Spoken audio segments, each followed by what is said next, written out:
திகைத்து நின்றோரை கைப்பிடிச்சு நடத்தும். திகைத்து நின்றோரை கைப்பிடிச்சு நடத்தும். தகர்ந்து போனோரை தோள் மீது சுமக்கும்.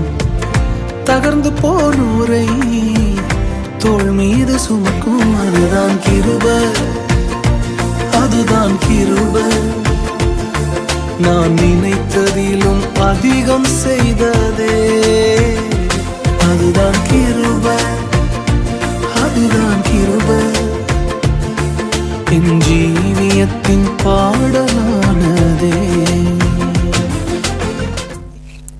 ஆண்டவரும் உலக இரட்சகர் மீட்பெருமா இருக்கிற இயேசு கிறிஸ்துவின் அற்புத நாமத்தினால் யாவருக்கும் காலை வாழ்த்துக்களை தெரிவித்துக் கொள்கிறோம். நிகழ்ச்சியின் வழியாய் அநேகர் ஆசீர்வாதத்தை பெற்றுக்கொள்வதை எங்களாலே உணர முடிகிறது. அதனால் இந்த வேத வசனத்துக்கு செவி கொடுப்போம், செபிப்போமாக.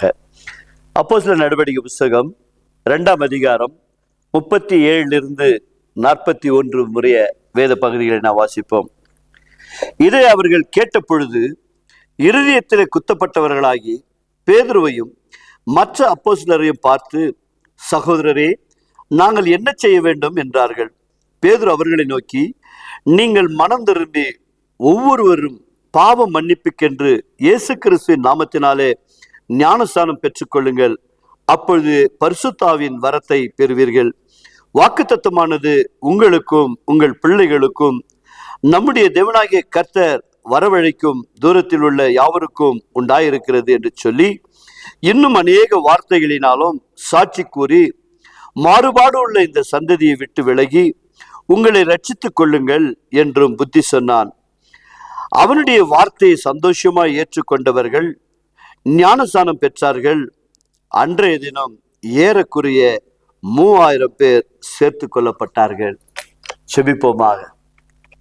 கிருபையுள்ள நல்ல ஆண்டவரே, ஆதி திருச்சபையில முதல் பிரசங்கத்தில 3000 பேர் மனம் திரும்பி உம்மை மனப்பூர்வமா ஏற்றுக்கொண்டார்கள் அப்பா. அதுபோல ஒவ்வொரு நாளும் இந்த நிகழ்ச்சியை சந்திக்கிற நம்முடைய பிள்ளைகள் அநேகம் ஆயிரங்களுக்கு அனுப்பி வைத்து தாங்களும் ஆசீர்வாதத்தை பெற்றுக்கொண்டு மற்றவர்களுக்கு இந்த சத்திய வசனத்தை போதிக்க என் தேவன் அருள் புரியும்படியா செபிக்கிறோம் ஆண்டவரே. இங்க சொல்லப்பட்ட வார்த்தைகள் ஆண்டவரே, நீங்கள் மனம் திரும்பி என்று சொல்லி இருக்கிறதப்பா. எங்கள் வாழ்க்கையில இந்த நிகழ்ச்சியின் வழியை காண்கிற ஒவ்வொரு பிள்ளைகளுடைய வாழ்க்கையில ஒரு மனம் திரும்புதல் வரட்டும் அப்பா.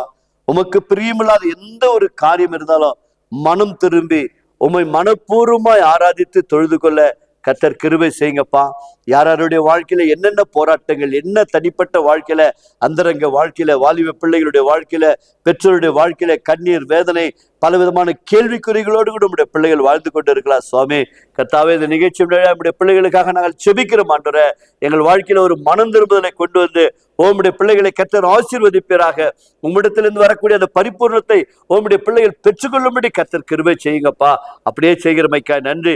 இந்த கால வேளையில ஒருவேளை வேலைக்கு போகலாம், பள்ளிக்கூடம் போகலாம், காலேஜுக்கு போகலாம் ஆண்டவரே, மருத்துவமனைக்கு போகலாம் ஆண்டவரே. ஏதாவது குடும்பத்தில் பிரச்சனை என்று சொல்லி கேஸும் கோர்ட்டுமாய் போய் வரலாம் ஆண்டவரே.